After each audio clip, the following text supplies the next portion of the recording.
Halo guys, bertemu lagi dengan Ompi Channel, channel tempat berbagi informasi unik dan menarik yang terjadi di berbagai belahan dunia. Oke, kali ini kita akan membahas mengenai kota, desa, atau kawasan yang hilang atau dihilangkan oleh negara Indonesia guys. Ada beberapa kota atau kawasan di Indonesia yang ditinggalkan penduduknya karena sesuatu hal. Kota dan kawasan mana sajakah yang hilang tersebut, kita simak berikut ini.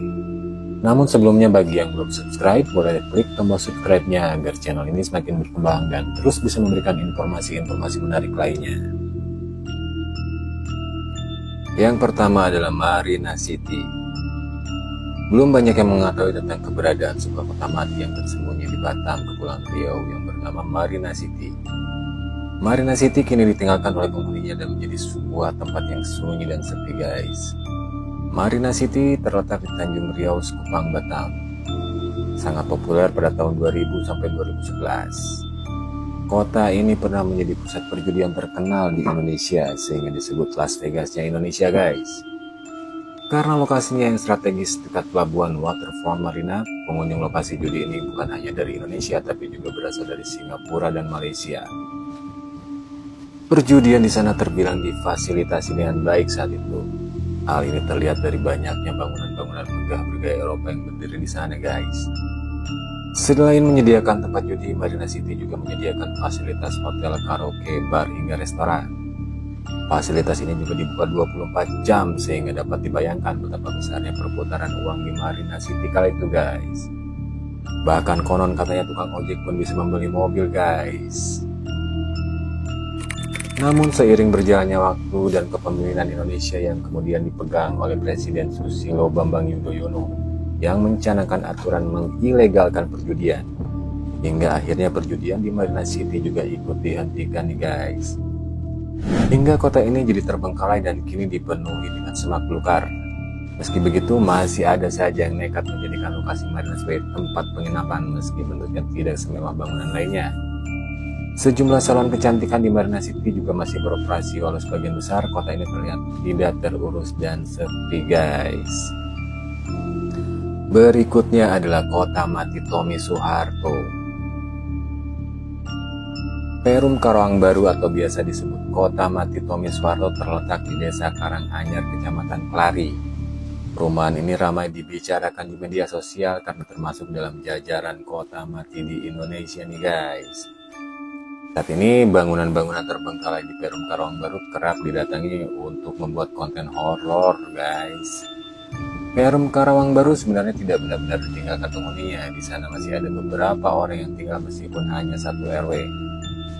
Oke, jadi ceritanya pada masa Orde Baru sebelum dibangun menjadi perumahan, Perum Karawang Baru merupakan lahan kebun karet luas 1.200 hektar milik PT PN 12 nih guys.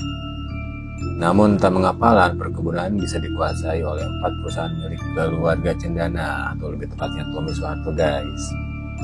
Kemudian pada tahun 1993 sampai 1997, PT Hutomo Mandala Putra milik Tommy Soeharto resmi membangun kawasan industri mobil Timor. Tak lupa dia juga membangun perumahan Perum Karawang Baru sebagai tempat tinggal para pegawainya.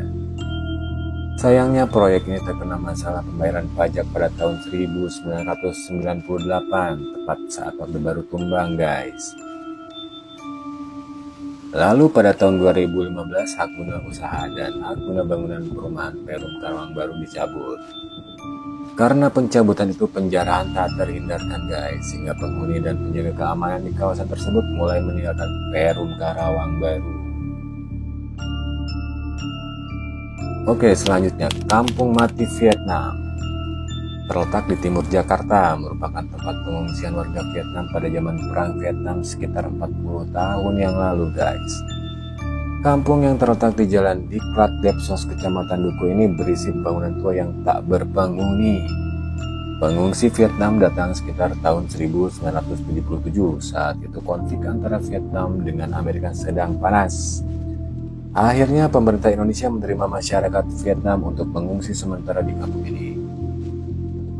Pengungsi Vietnam hanya tinggal selama 2 tahun di kampung ini dan pengungsian tentara Vietnam dipindahkan ke Pulau Bintan.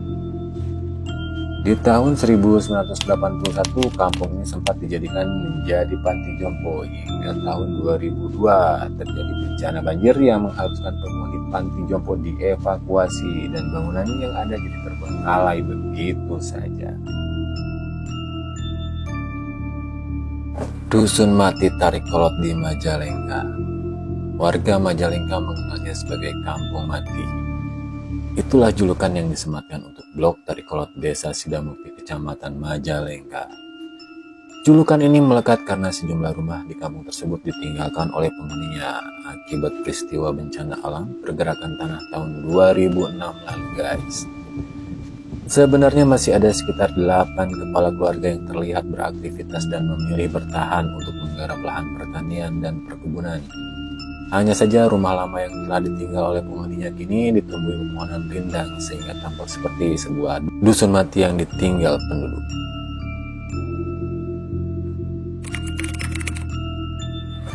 Ada sebuah desa yang ditinggal warganya akibat musibah gunung meletus, namanya Brastepu, yang kini menjadi desa mati guys. Brastepu merupakan salah satu desa yang ada di Kecamatan Simpang 4, Kabupaten Karo, Provinsi Sumatera Utara. Desa yang terletak di kaki Gunung Sinabung ini memang sudah lama ditinggal oleh penduduknya dari tahun 2013 guys. Akibat dari bencana letusan gunung berapi Sinabung yang dulu terjadi. Brastepu merupakan salah satu dari 18 desa yang sudah dikosongkan warga selama erupsi Gunung Sinabung. Bahkan 3 diantaranya telah hilang terkubur lahar Sinabung guys. Desa Simacem Toba. Sama halnya dengan desa Brastepu, desa Simacem yang berlokasi di Kecamatan Namanteran, Kabupaten Karo yang berjarak sekitar 3 km dari Gunung Sinabung mengalami hal yang sama guys. Saat erupsi Gunung Sinabung pada 15 September 2013 lalu, sebanyak 445 jiwa penduduk desa itu terpaksa harus angkat kaki meninggalkan desa tercinta mereka guys. Beban jiwa warga desa itu semakin terasa berat setelah Pusat Vulkanologi dan Mitigasi Bencana Geologi menetapkan desa Simacem dan 2 desa tetangganya yaitu desa Bekerah dan Sukameriah, Kecamatan Namanteran sebagai areal zona terlarang guys.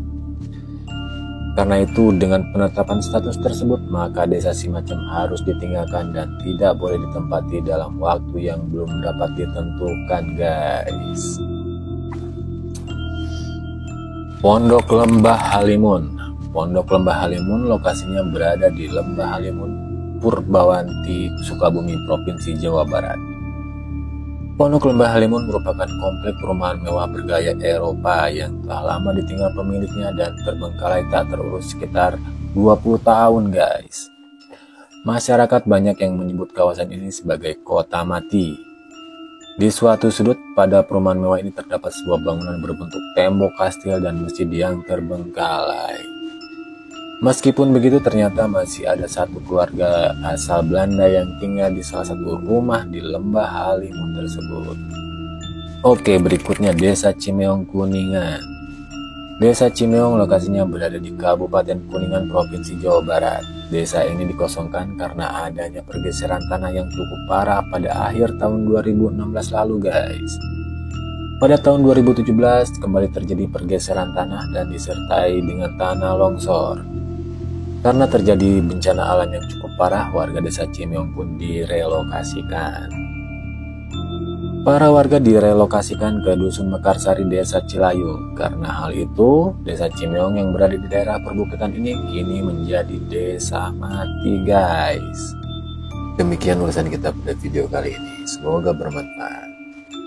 Jangan lupa klik tombol subscribe agar channel ini terus berkembang dan bisa memberikan informasi-informasi lainnya kepada kalian.